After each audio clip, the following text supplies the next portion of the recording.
ഇതെങ്ങനെയുണ്ട്? ഇതാണ് നമ്മൾ ഇന്ന് ഉണ്ടാക്കാൻ പോകുന്ന ഡാൻസിങ് സൺഫ്ലവേഴ്സ്. ഡാൻസിങ് ഡെയ്സി എല്ലാവരും കണ്ടിട്ടുണ്ടാവും. ഇതിപ്പോ വെറൈറ്റിക്ക് ഡാൻസിങ് സൺഫ്ലവർ എന്ന് വിളിക്കാം. കുറച്ചധികം നാളായിട്ട് എന്റെ കയ്യിൽ ഒരുപാട് പൈപ്പ് ക്ലീനേഴ്സ് ഉണ്ടായിരുന്നു. ഇതൊക്കെ വെച്ചിട്ട് എന്തെങ്കിലും ഒക്കെ ചെയ്യണോ, അങ്ങനെയാ ഡാൻസിങ് ഡെയ്സി ഉണ്ടാക്കാന്ന് വിചാരിച്ചേ. അപ്പോഴാടാ വൈറ്റ് ഇല്ല, പിന്നെ നമ്മൾ സൺഫ്ലവർ ആക്കി. അത്രേ ഉള്ളൂ. ആദ്യമായിട്ടാണ് പൈപ്പ് ക്ലീനേഴ്സ് യൂസ് ചെയ്തിട്ട് ക്രാഫ്റ്റ് ചെയ്യുന്നത്. പക്ഷെ ഇതിട്ട് പരിപാടിയൊക്കെ ചെയ്യാൻ അടിപൊളിയാണ്. ഇതിനു മുന്നേ ഞാൻ ഒരു കുട്ടി കീ ചെയിനും ചെയ്തായിരുന്നു. അത് ഞാൻ നെക്സ്റ്റ് വീഡിയോയിൽ കാണിച്ചു തരാം. പൈപ്പ് ക്ലീനേഴ്സ് യൂസ് ചെയ്ത് ഫ്ലവർ ഉണ്ടാക്കിയെടുക്കാൻ ഭയങ്കര സിമ്പിൾ ആണ്. മാർക്കറോ അല്ലെങ്കിൽ എന്നെ പോലെ ഗ്ലൂ സ്റ്റിക്കോ എടുത്തിട്ട് അതിലൊരു 6 റൗണ്ട്സ് ചുറ്റിയിട്ട് ഈ വീഡിയോ കാണുന്ന പോലെ, ഇതിങ്ങനെ പറഞ്ഞു തരണം എന്ന് എനിക്കറിയില്ല, വീഡിയോ കാണുന്ന പോലെ ചെയ്ത് കഴിഞ്ഞാൽ നല്ല ഭംഗിയുള്ള ഫ്ലവേഴ്സ് കിട്ടും. ജസ്റ്റ് പെറ്റൽസ് ഒക്കെ ട്വിസ്റ്റ് ചെയ്തിട്ട് അഡ്ജസ്റ്റ് ചെയ്ത് വെച്ച് കഴിഞ്ഞാൽ സംഭവം അടിപൊളിയായി. സെയിം പ്രോസസ്സിൽ ഞാനൊരു 10-12 ഫ്ലവേഴ്സ് പല പല ഹൈറ്റിലായിട്ട് ഉണ്ടാക്കിയെടുത്തിട്ടുണ്ട്. എന്നാലേ നമുക്കൊരു പൂന്തോട്ടം പോലെ ഇരിക്കത്തുള്ളൂ. കാർഡ്ബോർഡ് യൂസ് ചെയ്തിട്ട് ഞാനൊരു ബേസ് സെറ്റ് ചെയ്തെടുത്തിട്ടുണ്ടായിരുന്നു.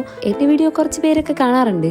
അവരൊന്നും സബ്സ്ക്രൈബ് ചെയ്യാത്തവരാണ്. എല്ലാവരും ഇപ്പോഴും ഒന്ന് സബ്സ്ക്രൈബ് ചെയ്ത് വെക്കുക. നമ്മുടെ കുഞ്ഞു ഫാമിലിയാണ്, നമുക്കത് വളർത്തി ഒരു വലിയ ഫാമിലി ആക്കണ്ടേ. അതുകൊണ്ട് എല്ലാവരും ചാനൽ സബ്സ്ക്രൈബ് ചെയ്യാനും വീഡിയോ ലൈക്ക് ചെയ്യാനും മറക്കണ്ട. ഹൈറ്റ് ഒക്കെ അനുസരിച്ചിട്ട് നമ്മുടെ ബേസിൽ ഫ്ലവേഴ്സ് ഒക്കെ സെറ്റ് ചെയ്തെടുത്ത് കഴിഞ്ഞാൽ നമുക്ക് നല്ല അടിപൊളിയായി ഡാൻസിങ് സൺഫ്ലവേഴ്സ് ഇവിടെ റെഡി ആയിട്ട് കിട്ടും. അപ്പൊ നമ്മുടെ ഡാൻസിങ് സൺഫ്ലവേഴ്സിന് ഒരു ലൈക്കും ഒരു സബ്സ്ക്രൈബും മറക്കണ്ട കേട്ടോ.